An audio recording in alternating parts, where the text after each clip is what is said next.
All right, picture this. A land totally fractured, broken up into a dozen competing territories, each run by its own chief with his own army. Now, imagine a young boy, just 12 years old, who inherits control of one of these factions, and get this, he doesn't just survive. He goes on to unite this whole chaotic landscape into one of the most powerful empires in 19th century India. That's what we're digging into today, the incredible rise of Maharaja Ranjit Singh and the Sikh Empire. So, how are we going to tackle this amazing story? Well, we'll follow his journey step by step. First up, we'll look at the fragmented world he was born into. Then we'll watch his absolutely astonishing rise to power. After that, we'll break down the brilliant strategy he used to bring all those warring groups together. And finally, we'll check out the formidable army he built to protect everything he'd created. Okay, let's dive right in. To really get what Ranjit Singh pulled off, you have to understand the world he stepped into.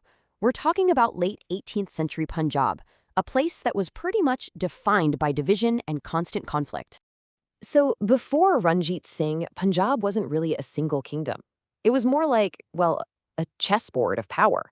The major pieces on this board were 12 independent Sikh confederacies, and they were called Misls. You can think of them as these powerful, independent clans or chiefdoms.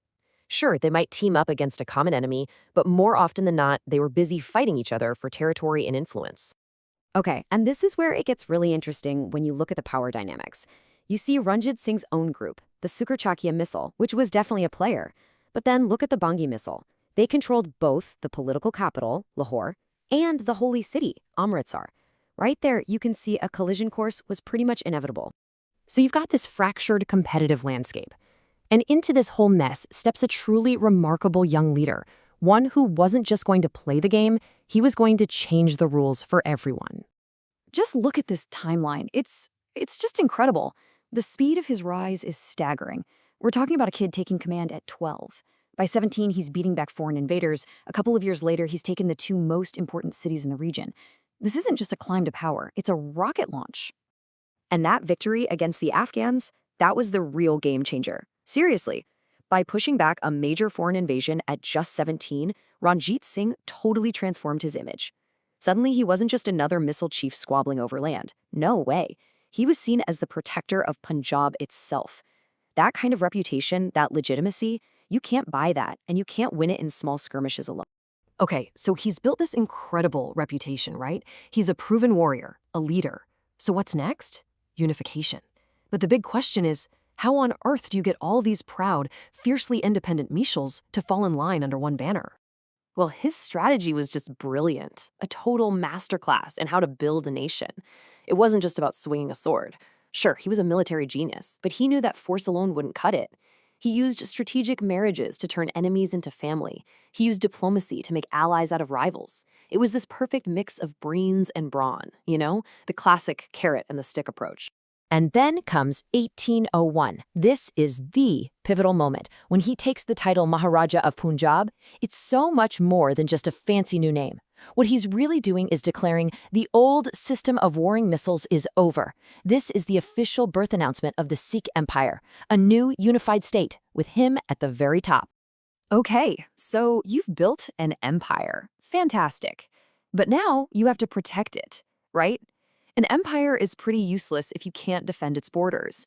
And Ranjit Singh knew this better than anyone. To guard his new creation, he was going to need an army unlike anything the region had ever seen before. He needed the empire's mighty sword. Just let that number sink in for a second. Number 2. In the entire Indian subcontinent, with all of its kingdoms and armies, Ranjit Singh's Khalsa army was considered second in power only to the British East India Company.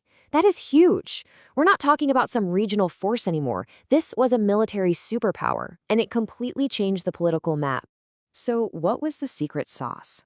Well, a big part of it was that his army was a true meritocracy. He didn't care where you came from or what god you prayed to. If you could fight, you were in. You had Gorkhas, Pathans, Dogras, and Punjabi Muslims all serving right alongside Sikhs. It was about skill, not your background. And this was a professional army, through and through. I mean, he brought in European officers to drill his soldiers in modern tactics. He made sure they had the best equipment, and maybe most importantly, he made sure they got paid. On time, every time. That kind of thing builds incredible loyalty. You combine all that with legendary generals like Hari Singh Noah, and yeah, you've got a force that nobody wanted to mess with. So, let's recap. Ranjit Singh has basically done the impossible. He's united a fractured land and built a world-class army to protect it. But there's another major player on the board. The British are expanding, and their border is getting closer and closer. So the big question, the one looming over everything, is this.